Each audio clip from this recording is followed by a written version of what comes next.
Luto serye tayo for today's video. Hinugasan ko na nga muna ang isdang aking pipirituhin. 2 pirasong ulo nga lang yan ng tilapia at panahog ko lang naman. Dinengdeng or inabraw nga ang aking lulutuin para sa aming pananghalian. Nilagyan ko nga ng asin at konting pampalasa bago prituhin. Mas masarap pa sana kung maglalagay ako ng daing na maliliit na hipon, kaso hindi pwede kasi allergy sa hipon ng Kuya Cypher namin. Nilagay ko nga yung mantikang pinagprituhan ko ng lumpia nung nakaraan. Sa mga maaarte dyan, wag na kayo mandire, kami naman ang kakain.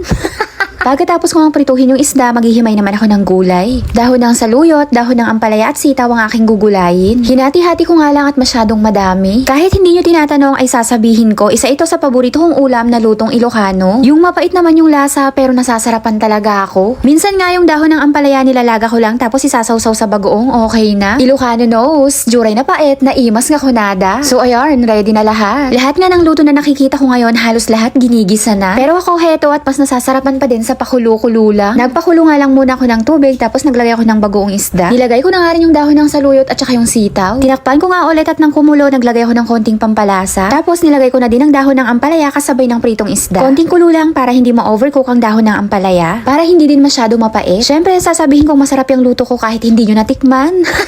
Bye! Agyaman na!